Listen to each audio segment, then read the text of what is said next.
إسلامنا حياتنا حياتنا إسلامنا بشرعه حياتنا حياتنا إسلامنا إسلامنا حياتنا حياتنا إسلامنا بشرعه حياتنا حياتنا إسلامنا. بسم الله الحمد لله والصلاة والسلام على رسول الله. Hürmetli qarindoshlar, bir necha kun burun men sizlarning huzuringizga bir dona zaytun degan darsni taqdim qilgan edim. Bu darsda har birimizda islom uchun, Uyg'ur musulmonlar uchun taqdim qila oladigan zaytunlar ko'p. Eng aqallisi bir tal zaytuni taqdim qilinglar dedik. Bugunmi shu mazmunga aloqador bir mazmunda to'xtalmoqchi. Türkiye'nin İstanbul şehri Fatih rayonunda Yigendek Buldum Mescidi degan bir mescid var. Yani mescidin ismi Yigendek Buldum. Endi bu isimni anglasak bizga damallık anlaşqa qizqarliq tuyuldu. Yigendek Buldum Mescidi. Endi bu mescidning vaqaligini Türkiye'nin dangliq yozuvchisi Muhammed Ali Orxon degan kishi özünün Osmanlılarning Şalliq tarixi degan kitobida mundaq bayon qildi. Mush Fatih rayonida Xayruddin Efendi deydigan taqvo, dindar, isil bir adam yaşagan ekan. Bu adam bozorga chiqib da go'shga qarab go'shigiz kelsa, yangi mevachiga qarab mevachigiz kelsa, ish qilib ko'ngli nemin qiz kelsa da qarab birdan turib o'tib yegandek bo'ldim, keygandek bo'ldim, ishgandek bo'ldim deb o narsani olmay, shu olmoqchi bo'lgan pulni uyiga berib bir sandiq ekan, shu sandiqqa tashlaydi ekan. Ya'ni turmushning zurur ehtiyojli narsalarni elib, qolgan pulni tejab sandiqqa tashlaydi ekan. Yegandek bo'ldim deb. Oxirsida bu sandiqda xala pul olibdi. Shuning bilan bu kishi, ya'ni 18-asrda bo'lgan vaqalik. Bu adam bir masjid soldiribdi. Bu masjidga taxminan 200 odam patadi ekan. Bu masjid hozirim bor. Bu masjid 18-asrda bino qilinib, Birinchi Dunyo urushida azroq vayron bo'lgan. Keyin 20 yildan keyin o't ketib, butunlay vayron bo'lganda 1959-yili mush mahaldagi kishilar pul chiqarib bu masjidni yasitib qo'ygan. Ham demak bu odam masjidni silib o'lib ketgandan keyin aholilar bu odamning vaqaligini bilgandan keyin bu masjidga Yegandek Buldum jamisi, ya'ni sanki yedim jami deb ism qo'yib qo'ygan. Hozir dunyoda bu masjidning tarixini bilgan ahl ilm, ulamolar, talaba ilmlar Turkiyaga kelsa bu masjidni bir ziyorat qilib, bu Xayriddin Efendimga uzoq duolarni qilib qaytadigan bo'ldi qarindoshlar. Sizlardan biz Uyg'ur musulmonlari nayt cho'ng krizga duch kelyapmiz. Beshimizda tog' kabi baloyi ofat turibdi qarindoshlar. Biz endi bir musulmondachilik majburiyatimizni, bir Uyg'ur musulmon millatiga tava majburiyatimiz, tava bo'lganlik majburiyatimizni qanday ado qilamiz? Nurg'unlarimizning bir ish qilg'isi bor. Cho'ng ish qilsa, kichik ishni yaratmaydigan mandaq ahvollar bo'ldi. Qarindoshlarim, bizmi uyga kichik bir sandiqni qo'yaylik.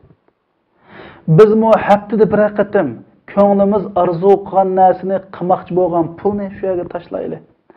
Bolalarimiz dada bir o'yinchiq qilib bersa, bolam men sen nech o'yinchiqni bergan, ma o'yinchiqni pulni men yerga tashlaylik, tashsak mandaq ish bo'ladi deb, mana shunday kichik bir cho'ng bir masjid bino qilindi qarindoshlar. Payg'ambar sallallohu alayhi vasallam kimki bu dunyoda bir masjid solsa, Alloh jannatda uningga bir uy soldi dedi qarindoshlarimiz. Yana kelib Allah subhanahu wa ta'ala Qur'oni Karimda shunday deydi. Bismillahirrohmanirrohim. Lan tanalul birra hatta tunfiqu mimma tuhibbun. Sizlar o'zingizlar yaxshi ko'rgan mol dunyodan Alloh rizoligi uchun ishlatmay turib jannatga hargizmi kirolmaysizlar dedi. Bu yerdagi birni ulamolar jannat deb tafsir qilgan. Yana bir oyatda Allah subhanahu wa ta'ala bizni Alloh rizoligi uchun pulmay xajlashga safarbar qilib shunday deydi. Bismillahirrohmanirrohim. Wasari'u ila maghfiratin min robbikum wa jannatin 'arduha as-samawati wal ardu 'iddat lil muttaqin. Ey mu'minlar, kengirligi, cho'ngligi osmon zamindan kengiri cho'ng bo'lgan jannatga musobaqa qilishinglar. Bu cennet bolsa taqvodorlar uchun tayyorlandi deb bo'lib, ya'ni kim bu taqvodorlar desa, allazina yunfiquna fis-sarra'i wad-darra. Bu taqvodor kishilar bo'lsa, mayli kambag'al vaqtida bo'lsin, mayli boy vaqtida bo'lsin, har qanday bir sharoitda Alloh rizoligi uchun mol dunyolarni sarf qildiganlar degan. Allah subhanahu va taolo Qur'oni Karimda mush jihad qilish to'g'riliq 9 yerda mu'minlar jihad qilinglar deb, oldi bilan melinglar bilan mol dunyo bilan keyindan jininglar bilan jihad qilinglar deb, mana bu pul mol bilan jihad qilishning islomda ne kadar muhimligini, ne kadar ahamiyat ega ekanligini, ne kadar savobining ulug' ekanligini bayon qilgan. Shuning uchun biz har qanday bir yaxshi amallarni qilsak, buning ajri ya 1dan ya 7dan ya 10dan boshlandi. Amma Allah yolda bir koy xəşləsək qardaşlar, bir koy 700'dan başlandı. En töven savabı 700. Vallahu yudaifu limen yasha. Allah həsləb avut vurdu. Neçə milyon, neçə min koydun. Buluş mümkün qardaşlarımız. Şunun üçün hazır Uygurlarda biz chet eldə yaşayatımız. Vatandakilar dədi üzüge hamımız bilimiz. Bir tapqan pulni Allah yolda xəşləşkimə şərait bulmayatıdı. Chet eldakilarço biz musafirsiz yaşayatımız qardaşlar. Bizning musafir oluşqa sabab bo'lgan omillarni obdan bilamiz. Bizning beşimizdagi musibatning ko'tarilib ketish uchun dinimizga bo'lgan ixlosimizni, Uyg'ur musulmonlarga bo'lgan samimiyatimizni, Allohga bo'lgan bandichiligimizni ifodalash uchun uyimizda bir sanduq qilaylik. Bu sanduqda yig'ilib qolgan pulga ya bir vaqtdan birani quramiz, mushu gaplar bo'lyotdi qarindoshlar. Yoki Uyg'urlar hozir mustaqil Uyg'urlar uchun maktab silyotdi, ya shuning yordam qilamiz. Ya bir vaqf qurlar qarindoshlar. Bir Uyg'ur tarixida cho'ng bir vaqf qurilib qolsa, bu vaqfdan kelgan kirimlar Uyg'urlarning maarifi, ehtiyojli Uyg'ur musulmonlarning xizmatini qilgan, islomiyatning xizmat qilgan ishlarga sarf qilinsa, shuning bizning bir hassimiz qo'shilsa, biz bir musulmondoshlik majburiyatimizni, bir Uyg'ur musulmonga tava bo'lganlik a'zo, ya'ni tava bo'lganlik majburiyatimizni ado qilgan bo'lamiz.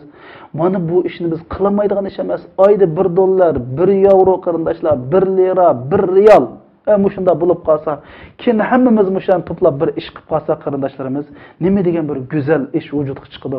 Biz mana ma savab ulab kessakma, farishtalar oltin taxsiga savobni olib bizga keladi. Voy men ulab bo'lsam bu ajrni nereden keldi desa, sening osh qilib qo'ygan osh savobli ishing deb, mana buning ismi sadaqa joriya bo'ladi qarindoshlar.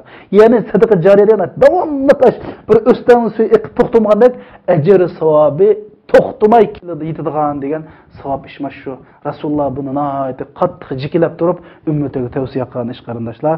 Agar mush darsni anglab, mushunda qilish niyati kelib qolsanglar, bu sizlar uchun, men uchun, islom uchun bir yaxshi boshlanib qoldi qarindoshlarım. Boshqalarga mushuni targ'ib qilsak, mushuni qilsak, kinchi inshaalloh mush dars orqali voy qarindoshlarimiz, tur orqali tashviqot qurol orqali sizlarga qarindoshlarimiz menda bir yaxshi bo'lib qoldi. Kelinglar hamkorlashaylik desak, sizlarga tayyor bir narsa bor. Hamkorlashaysizlar qarindoshlarimiz. Qani biz mush yaxshi ishqa niyat qilaylik, amaliy boshlaylik qarindoshlar. Allah sizlarni ikki dunyo muvaffaq qilsin. Tapqan mol dunyolarga barakat ato qilsin va uyinglarda mushundaq bir yaxshilik sanduqi paydo bo'lsin. Assalomu alaykum va rahmatullohi va barakatuh.